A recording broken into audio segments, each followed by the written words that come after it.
भोले बाबा कहते हैं पार्वती जी से कि एक बात और, इस कथा में निद्रा रानी भक्त की परीक्षा लेने आती है। निद्रा रानी यानी नींद। तो आप ध्यान से सुनिएगा, अगर ध्यान भटका तो वो अपनी गोद में ले लेगी। माता ने कहा मैं बिल्कुल ध्यान से सुनूंगी। फिर भी भोले बाबा कहते सुरक्षा के लिए, क्योंकि हो सकता है कथा करते करते मैं ही नेत्र बंद कर लूं, तो आप हर थोड़ी देर में स्वामी कहते रहिएगा। मेरे कानों में आवाज आएगी तो मुझे समझ आ जाएगा कि आप सुन रही हैं। माता ने कहा ठीक है। अब जिस पेड़ के नीचे बैठे हैं उस पेड़ पर एक सूवे का अंडा पड़ा है। सूवा यानी तोता।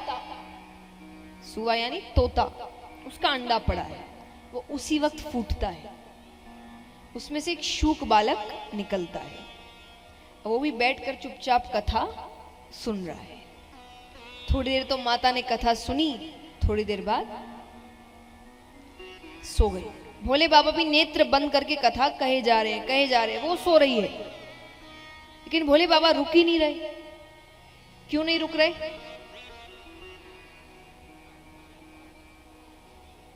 तोते का ये स्वभाव होता है, अगर वो कोई शब्द बार बार सुन ले तो उसे दोहराने लगता है। अब माता तो सो गई, वो शूक बालक कह रहा है स्वामी स्वामी।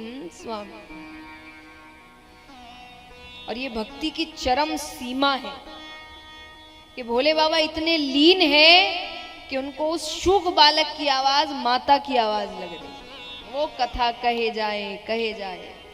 अंत में उन्होंने किसी प्रसंगवश नेत्र खोले कि देवी आपने क्या समझा? देवी तो नींद में। अब वो जगाते हैं। माता ने कहा मुझसे गलती हो गई, आप फिर से कहिए, मैं नहीं सोऊंगी इस बार। भोले बाबा कहते वो तो ठीक है, पर अगर आप सो रही थी तो अभी तक स्वामी कौन कह रहा था? तब देखते हैं तो नेत्र ऊपर जाते हैं। अब भोले बाबा को नहीं पता कि वो अंडे में था। भोले बाबा को लग रहा है इसने चोरी से कथा सुनी है, उनको क्रोध आ रहा है।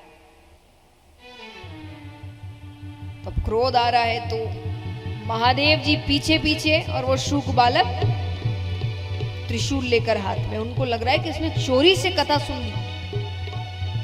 देवताओं के पास जा रहा है मदद मांगने। कौन बैर ले महादेव जी से? कोई उनसे दुश्मनी लेने को तैयार नहीं। कहते हैं कि जब दैत्यों से संकट आए तो देवताओं के पास जाओ, पर जब देवता से ही संकट हो तब किसके पास जाए? तब ब्राह्मण देवता के पास जाओ। अच्छा, ब्राह्मण देवता मतलब ब्राह्मण नहीं। ब्राह्मण कुल में जन्म ले लेने से देवता नहीं बन जाते। कर्म वैसे होने चाहिए। आपके अगर कर्म वैसे होंगे तब जाकर आप ब्राह्मण देवता कहलाते हैं। लेकिन अगर है तो आपकी बात भगवान भी सुनते हैं। तो वेदव्यास जी के घर पर आते हैं। वेदव्यास जी की धर्म पत्नी उबासी लेती है। वो शूक बालक छोटा सा रूप करके उनके मुख के द्वार से उनके गर्भ के अंदर प्रवेश करता है।